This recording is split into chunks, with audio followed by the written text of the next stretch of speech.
Un perro cata 9 se lanzó contra una pintura en plena clase. Lo que había detrás hizo que la directora llamara al FBI. Era una mañana cualquiera en el Instituto Público Cervantes, en el barrio viejo de Valladolid. En el aula 3B, los pinceles se deslizaban sobre acuarelas y los murmullos de los alumnos se mezclaban con el suave hilo musical que la profesora de plástica, doña Belén, ponía cada miércoles. Todo era rutina. Hasta que ladró Dante, un pastor alemán retirado de la unidad canina antiexplosivos de la Policía Nacional, estaba allí como parte de un programa piloto de convivencia entre centros educativos y cuerpos de seguridad. Desde hacía 2 semanas, el perro patrullaba los pasillos, recibía caricias en el recreo y hasta posaba en selfies con los alumnos. Era el favorito de todos, un héroe peludo, un compañero más, hasta que lo dejó de ser. Pasaban apenas 10 minutos de clase cuando Dante, que solía permanecer tumbado junto al radiador, se incorporó. Su cuerpo se tensó. Avanzó con lentitud hacia el mural colgado en la pared norte del aula. Nadie reparó en él, salvo el agente Cañizares, su guía, que bajó la taza de café con expresión alerta. «Dante», le susurró. «¿Qué pasa, chico?» Pero ya era tarde. El perro gruñó. Un sonido bajo, gutural, que se elevó como un escalofrío entre los pupitres.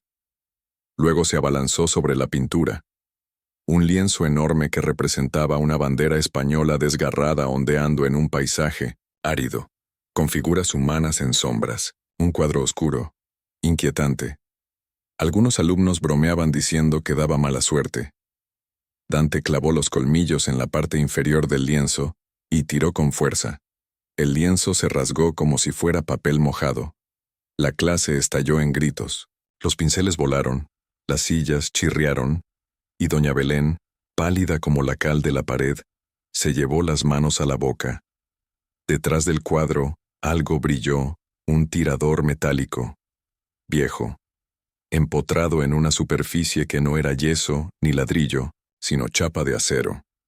El agente Cañizares, con reflejos entrenados, sujetó el arnés de Dante y lo apartó con cuidado. Luego se acercó al tirador y lo examinó sin tocarlo. «Alba», dijo a una alumna de primero que temblaba en la puerta. «Corre a por la directora. Ya». En menos de 5 minutos, el aula se había vaciado.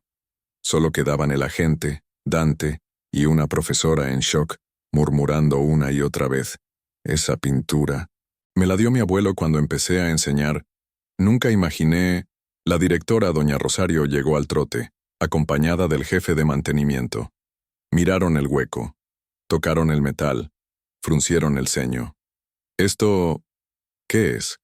Nadie supo responder.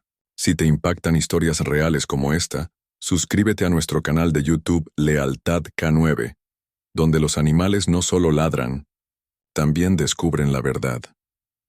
Al cabo de media hora, tras evacuar el edificio por precaución, un técnico del ayuntamiento, 2 bomberos y un inspector de la policía científica ya estaban en el aula 3B. Utilizaron una linterna, una palanca y un escáner portátil. Lo que parecía una simple chapa se abrió con un crujido metálico que erizó la piel de todos, una puerta oculta, y detrás, un habitáculo estrecho, apenas del tamaño de un trastero. Oscuro, sin ventanas, con suelo de losas viejas y un olor aserrado que recordaba a los refugios subterráneos de la posguerra. Dentro, archivadores oxidados, bobinas de cinta magnética, una grabadora de los años 70 y varias carpetas con sellos rojos que decían «Confidencial, Ministerio de Defensa». El agente Cañizares se quedó quieto. Su mirada se cruzó con la de Dante, que observaba la entrada con la cola inmóvil y los ojos como centinelas. «Esto», murmuró Cañizares, «no es solo historia. Es algo que alguien quiso enterrar». Y no contaban con un perro que supiera olfatear el pasado. Durante horas, nadie se atrevió a decirlo en voz alta, pero todos pensaban lo mismo. ¿Qué hacía una puerta oculta detrás de una pintura en el aula de plástica? ¿Y por qué un perro había sido el único en notarlo? La respuesta, como casi Todas las verdades que incomodan estaban en los detalles. El pequeño habitáculo revelado por Dante no era un simple escondite improvisado. Las paredes de acero, el mobiliario militar oxidado, los documentos marcados como confidenciales y la cinta magnetofónica apuntaban a algo mucho más oscuro y antiguo que una simple habitación olvidada. Doña Rosario, la directora, intentaba mantener la compostura ante la presencia de los agentes, pero su rostro reflejaba una mezcla de incredulidad y temor. El agente Cañizares, en cambio, mantenía la mirada fija en los documentos, sin atreverse a tocarlos. «Esto tiene pinta de ser algo de la época franquista», murmuró uno de los bomberos. «¿Y si era un búnker? Aquí cerca hubo instalaciones del ejército hace décadas». «No», interrumpió Cañizares. «Esto no es un refugio. Mirad esto». Al fondo, apoyado contra la pared, había un archivador con una inscripción que nadie había notado antes. Letras desgastadas, casi borradas por el óxido. Proyecto Mosaico, 1975. Doña Rosario tragó saliva. «¿Proyecto qué?» «Mosaico», repitió Cañizares en voz baja, como si el nombre le sonara de algún informe antiguo que no debería haber leído. Dio un paso atrás y miró a Dante, que seguía inmóvil, como una estatua viviente al borde del umbral. El perro no gruñía esta vez. Solo miraba al interior del cuarto, como si esperara algo, o a alguien. Horas después, cuando la Policía Nacional acordonó todo el ala norte del instituto y se llevó los documentos al cuartel de Valladolid, la noticia ya había comenzado a circular. Primero en voz baja entre los profesores, luego entre los alumnos, y más tarde en los grupos de WhatsApp de los padres. El rumor era inevitable. Un perro policía ha encontrado una sala secreta en el Instituto Cervantes. Los periodistas comenzaron a merodear por la verja exterior, y aunque doña Rosario intentó restar importancia al asunto, una simple anomalía estructural, no hay motivo de alarma. En su interior, sabía que aquello no era un hallazgo menor, especialmente por una razón.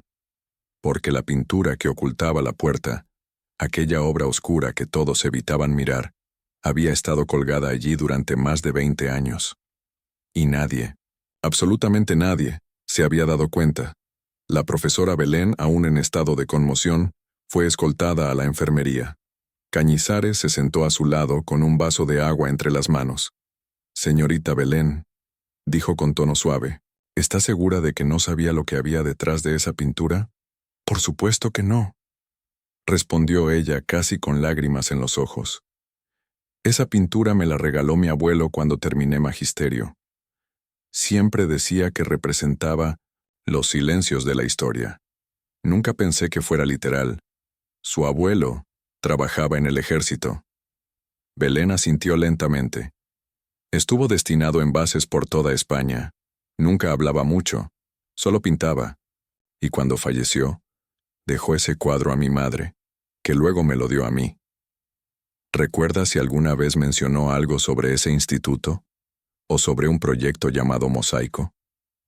La mujer cerró los ojos con fuerza, como si intentara exprimir de su memoria un detalle que se le escapaba. Al cabo de un minuto, dijo, «Una vez, cuando era niña, escuché a mi abuelo decir, algunas verdades solo se entienden con colores. Pensé que era una metáfora». Cañizares no respondió, pero el silencio fue más elocuente que cualquier palabra. Al día siguiente llegaron refuerzos desde Madrid, técnicos del Ministerio de Defensa, un archivista forense e incluso un lingüista especializado en simbología militar.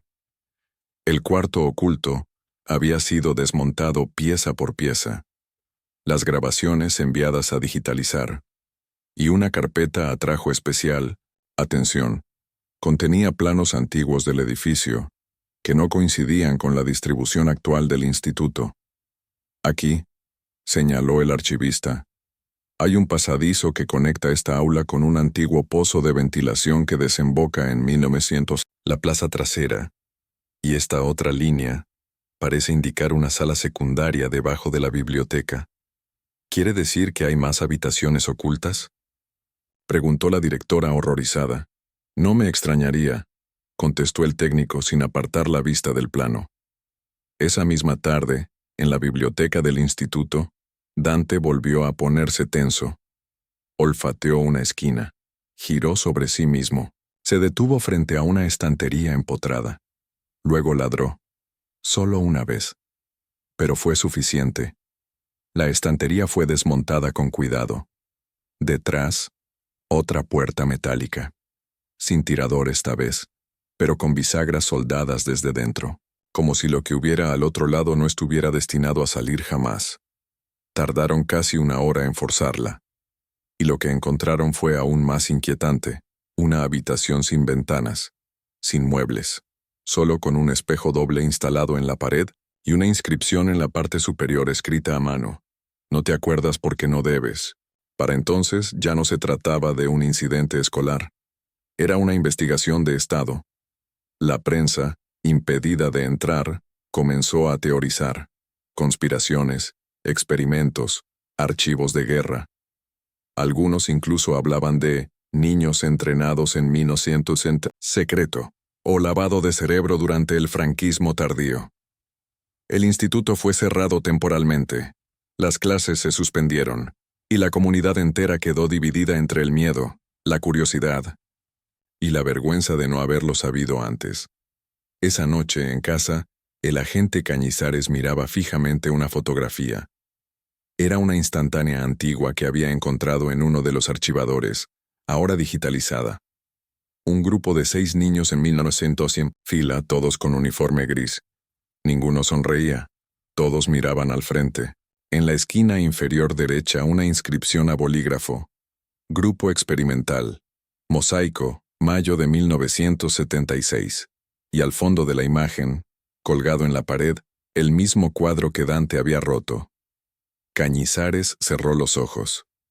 ¿Qué has olido, compañero?, le susurró a Dante, que dormía a sus pies con una oreja ligeramente alzada. Pero el perro no respondió.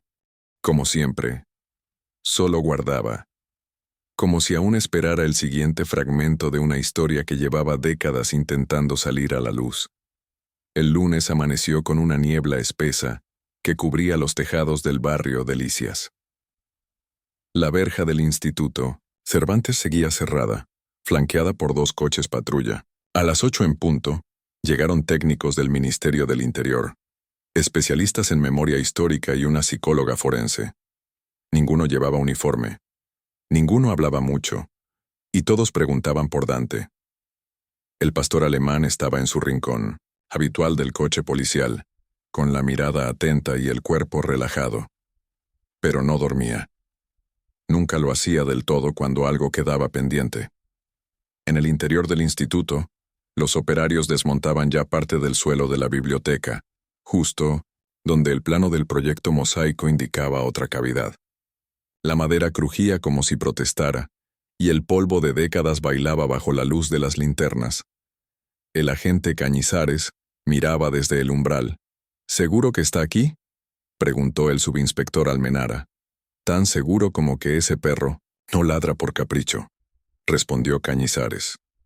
Dante, como si confirmara, emitió un leve gruñido. Lo que encontraron fue un segundo cuarto oculto, más pequeño que el anterior pero aún más inquietante. Una cama metálica empotrada, sin colchón. Un lavabo sin grifo. Un foco halógeno en el techo. Y en el centro, una caja fuerte empotrada en el suelo. Cerrada. Sin combinación visible. Alguien la había sellado con soldadura industrial. Tardaron 5 horas en abrirla. Dentro había 5 objetos: un cuaderno escolar, con tapas azules y esquinas desgastadas, un carrete de película de 8 mm, etiquetado con rotulador rojo, sesión 12R, un pañuelo de tela con bordado infantil AC, una pequeña figura de arcilla toscamente modelada, un perro con una oreja rota, y una carta doblada en 4, escrita a mano. El silencio en la sala era absoluto. La psicóloga forense fue la primera en hablar. Esto no es un cuarto técnico. Es una celda, de observación prolongada. Doña Rosario, que había insistido en estar presente, Se llevó una mano a la boca. Le temblaban los dedos. Cañizares pasó horas leyendo el cuaderno. Las primeras páginas eran ejercicios infantiles, sumas, letras, dibujos torpes, pero a partir de la página 15 comenzaban frases repetidas, escritas con caligrafía cada vez más rígida. No debo hablar. No debo recordar. Los perros lo saben. Si me miran, me ven. Si pinto, me acuerdo. Si me acuerdo, desaparezco. La última frase estaba escrita 15 veces con tinta cada vez más oscura. Cañizares cerró el cuaderno. Dante, desde la esquina, dejó escapar un leve quejido. El carrete fue enviado a Madrid para su restauración, pero la carta quedó en manos de la directora. No estaba firmada, pero comenzaba así. Si alguien encuentra esto, que sepa que no fue un accidente. Esto se hizo con permiso, con presupuesto y con silencio. Yo solo era una pieza más. Pero no pude seguir, y lo escondí. Todo lo que pude, lo pinté para olvidarlo. Pero los perros nunca olvidan, no del todo. Doña Rosario, tras leerla, miró a Cañizares. ¿Y si la pintura no era solo arte? ¿Y si era un código? Él asintió. Lo mismo pensó Belén. ¿Ella sigue de baja? Está en casa de su madre, en Medina del Campo. Quiere hablar. Dice que sueña con perros y con pasillos. Esa noche Cañizares fue a verla. Belén le abrió la puerta en bata, con ojeras y pinceladas de pintura en las manos. Estoy intentando recordarlo todo, dijo sin saludar. Pintando, claro. Siempre lo hago cuando me desbordan los recuerdos. A veces no sé si son míos, pero esta vez son distintos. Le mostró un lienzo. Era un pasillo, largo, iluminado por un solo fluorescente. A un lado, una puerta entreabierta. En el suelo, una figura canina, tumbada, con las orejas en alerta. Nunca estuve ahí. «O eso creo», susurró. Cañizares no dijo nada. «¿Sabes qué me inquieta?», añadió Belén. «Que el perro del cuadro no es Dante. Es otro. Uno que conocí cuando era niña. ¿Recuerdas su nombre? Creo que se llamaba Bicho. Blanco y negro. Tenía una mancha sobre el ojo derecho. Nadie más lo recuerda, pero yo sí. Y ahora aparece en todos mis sueños». 2 días después, el forense de audio devolvió un informe urgente. El carrete de 8 milímetros contenía imágenes de una sesión de control cognitivo. En la cinta, una niña, de unos 9 años, respondía preguntas monótonas ante una cámara. «¿Cuál es tu nombre?» «No lo sé». «¿Recuerdas lo que pintaste ayer?» «Un perro, blanco y negro. Estaba solo». El vídeo se cortaba abruptamente, tras una voz masculina que decía: «Aplicar protocolo de refuerzo». La niña era Belén, años antes de ser profesora. El Instituto Cervantes fue declarado Zona de Interés Histórico Protegido. Los medios internacionales recogieron la historia bajo titulares como «El perro que rompió el silencio de la dictadura». Hubo opiniones divididas, teorías conspirativas y también emoción contenida. Pero en los pasillos del centro, lo que más se repetía era una sola pregunta: ¿por qué solo un perro pudo descubrirlo? Cañizares tenía una respuesta, pero no era racional. Era algo más profundo, más animal. Esa tarde, en el patio trasero del instituto, mientras el sol caía tras los tejados, Dante se detuvo junto a una vieja fuente seca. Clavó las patas, olfateó el aire y giró en círculos. Luego, con lentitud, se sentó y miró hacia el suelo. Allí, en uno de los adoquines, casi borrada por el paso del tiempo, una inscripción: «Bicho estuvo aquí». Cañizares sonrió. «Pues claro, viejo amigo», le dijo. Nunca se fue. Los vecinos del barrio Delicias se habían acostumbrado a ver a Dante cada mañana frente a la verja del instituto.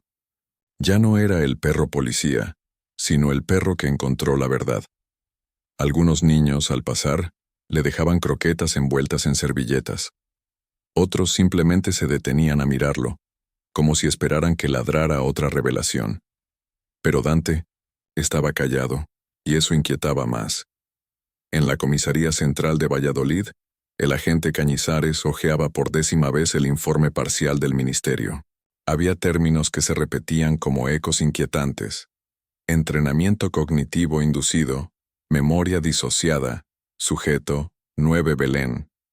Y luego aparecía otro, sujeto, 10, sin nombre, sin fotografía, sin registros posteriores a 1982, solo una nota escrita, a mano. Última localización.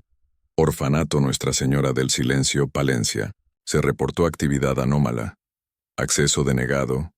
Caso archivado. Orfanato cerrado, murmuró Cañizares.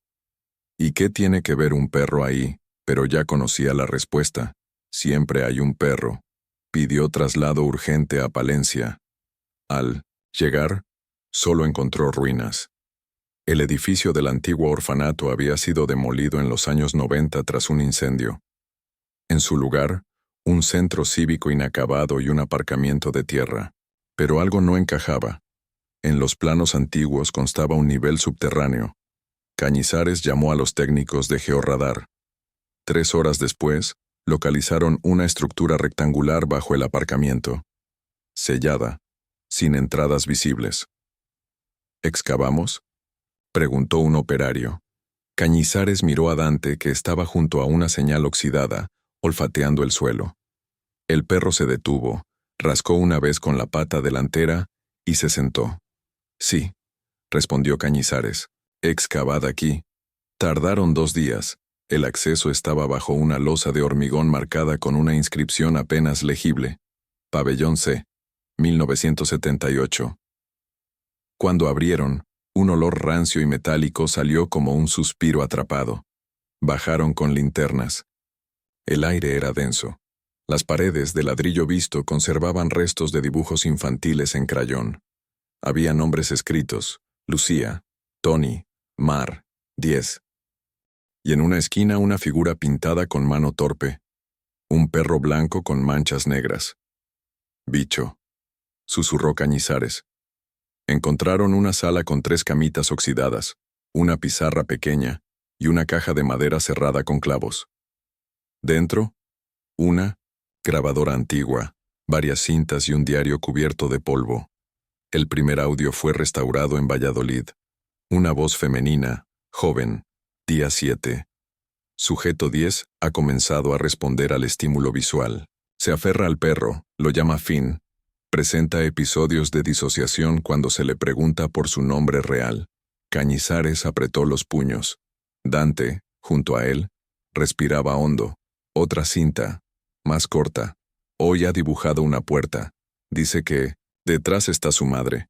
Nadie se lo ha sugerido. No hay registro de visitas. El diario era peor. Escrito con letra infantil. Alternaba dibujos con frases repetidas. No estoy loca. No me olvidéis. Fin, no me deja. Si me borro, ¿sigo siendo yo? Hoy soñé con una mujer que pinta. En la última página, un retrato, borroso pero reconocible. Era Belén, de adulta, con pincel en mano, y detrás, una niña con pelo rizado. Sostenía un perro blanco. ¿Qué significa esto?, preguntó. Almenara, ¿crees que...? Sí, interrumpió Cañizares. Hay una conexión entre sujeto 9 y sujeto 10, entre Belén y esta niña. Pero si la niña desapareció en el 82, ¿y si no desapareció? ¿Y si solo la borraron? Belén, desde su casa, empezó a tener visiones. Lo llamaba recuerdos prestados. Pintó una escena que no recordaba haber vivido. 2 niñas jugando en un pasillo blanco. Una leía. Otra acariciaba a un perro. En la pared, una cámara. ¿Tú crees que yo era 2? Le preguntó a Cañizares. Él no sabía qué responder. A veces tengo miedo de recordar, dijo ella, porque si lo hago, ¿y si descubro que no era una víctima sino parte del experimento? Recordar no te hace culpable. dijo él. Te hace humana. Un día, al anochecer, Dante se agitó en casa. Se puso en pie, fue a la puerta y gimió. Insistió hasta que Cañizares lo siguió. Fuera, en la calle, bajo una farola, había una chica, joven, descalza, con capucha, y a su lado, un perro blanco y negro. Cuando Dante los vio, no ladró, se sentó. La chica no dijo nada, solo levantó la mano y señaló algo en la pared, un grafiti infantil que nadie había notado. Decía, «Todavía estoy aquí». Y luego desapareció, como si nunca hubiera estado. Cañizares no pudo dormir esa noche. Mandó escanear el grafiti. No era pintura, era tiza, recién escrita. Belén lloró al ver la imagen. Yo la soñé, hace semanas, pero creí que era solo eso, un sueño. Tal vez ella no, dijo Cañizares. Tal vez sigue soñando contigo. Tal vez pintas lo que ella no puede decir. En el instituto, reabierto parcialmente, se inauguró una sala conmemorativa. Los alumnos la llaman la sala entre muros. En ella cuelgan dibujos de estudiantes de toda España, historias contadas con lápices, verdades que ya no se esconden. En el centro, un mural nuevo de Belén. 2 perros, una puerta abierta y una niña que mira hacia afuera. Arriba, una frase. Recordar es resistir. Dante, como siempre, guarda la entrada, y a veces cuando nadie mira parece que su cola se mueve, como si escuchara algo que los humanos aún no pueden oír. Las semanas pasaban, pero en el Instituto Cervantes el tiempo parecía haberse detenido. Los pasillos, antes llenos de voces, conservaban un eco que ya no era de risas. El aula 3B seguía sellada, y frente a ella, como cada día, Dante esperaba, inmóvil, atento, como si aún hubiese algo que vigilar. Cañizares, cada vez más implicado en el caso, pasaba las noches revisando archivos desclasificados y documentos hallados en los escondites del antiguo orfanato. No era solo una investigación, era algo personal. El nombre que lo perseguía como una sombra era siempre el mismo. Sujeto 10. Una tarde, el Ministerio de Defensa envió una nueva caja con documentos recuperados del Archivo Militar de Salamanca. Dentro, una carpeta gris con una única etiqueta, 842010, sin filiación. No había partida de nacimiento, ni fotos oficiales, solo una hoja amarillenta con anotaciones a mano. Fecha de ingreso. Desconocida edad aproximada. 8 años. Estado emocional. Disociativo observaciones. Responde únicamente a estímulos animales, perro blanco y negro. Nombre. Asignado N.A. y al final una frase subrayada 2 veces. Desaparecida tras colapso del pabellón C no recuperada. Cañizares cerró los ojos, porque en ese momento recordó lo que había visto semanas atrás, junto a Dante, bajo el aparcamiento donde una niña, o algo que parecía una niña, les había señalado un mensaje con tiza. «Todavía estoy aquí», llamó a Belén. Ella contestó con voz cansada pero sin sorpresa, como si lo esperara. «¿Volvió a aparecer?», preguntó ella sin saludar. «No lo sé, pero encontré su número, el mismo que vimos en el muro, el que estaba grabado, junto a la trampilla. 842010, repitió ella como si fuera un conjuro. ¿Te dice algo? Silencio. Largo. Casi doloroso. Anoche soñé con ella otra vez, pero no era una niña, era una mujer. Estaba en un bosque, descalza, tenía barro en los pies, me miraba, como si me conociera. Tal vez te recuerda. ¿Y si soy yo misma? La mañana siguiente, mientras el cielo de Valladolid amanecía cubierto de nubes bajas, llegó un aviso desde una protectora de animales en Zamora. Una mujer llamada Estrella, dueña del refugio, decía haber leído sobre el caso en un periódico local y reconocía a un perro, blanco, con manchas negras, muy mayor. No responde a ningún nombre, explicó. Pero cuando lo llamamos Finn, Se queda quieto, como si lo recordara. Cañizares y Dante se desplazaron en menos de 2 horas. El perro estaba al fondo del recinto, tumbado bajo un nogal. Al ver llegar a Dante, se incorporó con lentitud. Se miraron sin moverse. Y entonces, Finn, porque no podía ser otro, dio un paso hacia el pastor alemán. No gruñó, no ladró, solo se acercó, tocó con su hocico el cuello de Dante y se tumbó a su lado. Cañizares sintió un nudo en la garganta. Había algo profundamente humano en aquel gesto, como si 2 supervivientes se reconocieran sin palabras. Llevaron a Finn a Valladolid. Belén los esperaba en la puerta de la galería, donde colgaba su último mural. Al verlo no habló. Solo se arrodilló, lo acarició y empezó a llorar. Finn se acercó a ella como si la hubiera estado esperando toda la vida. Era él, dijo ella. Era él quien estaba conmigo. En las visiones, en los pasillos, en las puertas que nunca abrí. Tal vez nunca se fue, respondió Cañizares. Esa noche Belén pintó sin parar. No en lienzo, sino sobre las paredes del salón. Figuras infantiles, puertas entreabiertas, sombras que se disolvían en luz, y en el centro siempre la misma silueta, una niña descalza sosteniendo un locket plateado. Cañizares lo reconoció. Era el mismo que encontraron en el segundo búnker. Al día siguiente, revisó los objetos del archivo. Y allí estaba, un medallón, de plata con una foto borrosa de una niña de cabello rizado, abrazando a un perro, y en el reverso, grabado en letra curva, M.R., para cuando recuerdes. ¿M.R.? Preguntó Belén. ¿Eso podría ser María? ¿O Marta? ¿O Miriam?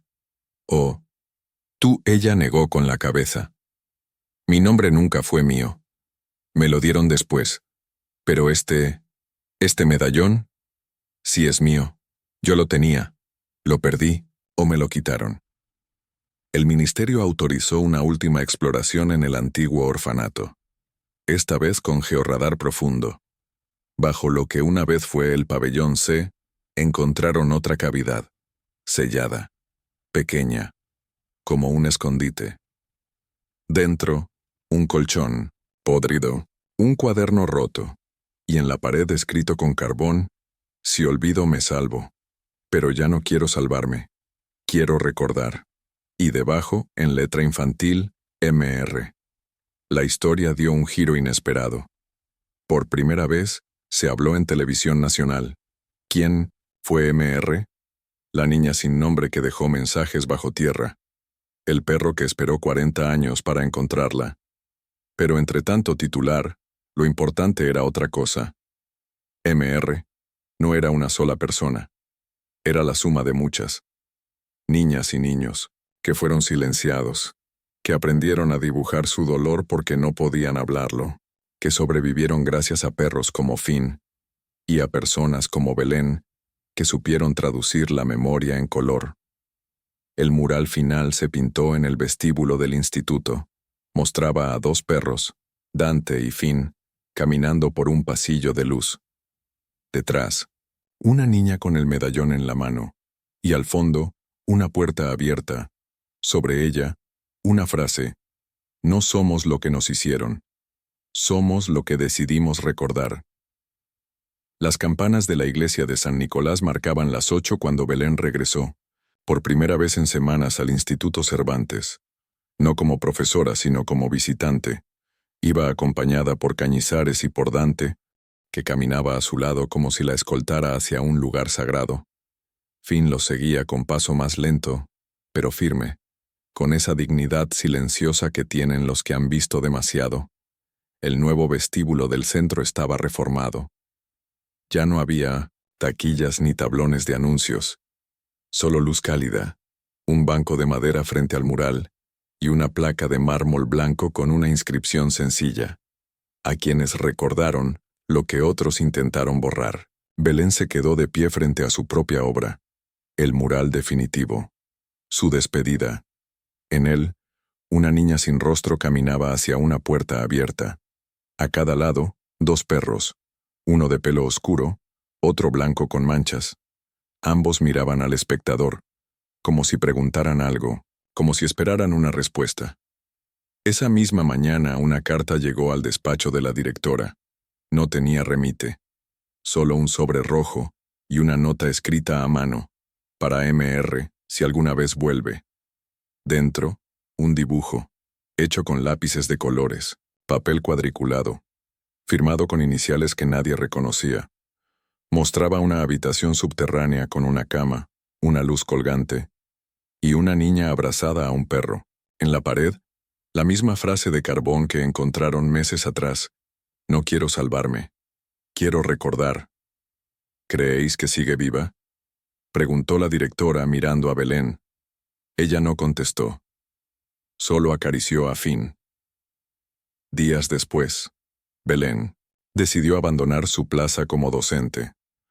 No fue por miedo, ni por vergüenza. Fue porque comprendió que su lugar estaba ahora en otro lado, construyendo memoria desde la pintura, no desde la pizarra. Comenzó un proyecto itinerante llamado Memoria, de 4 patas. Iba por colegios, centros culturales y pueblos pequeños, contando su historia a través del arte.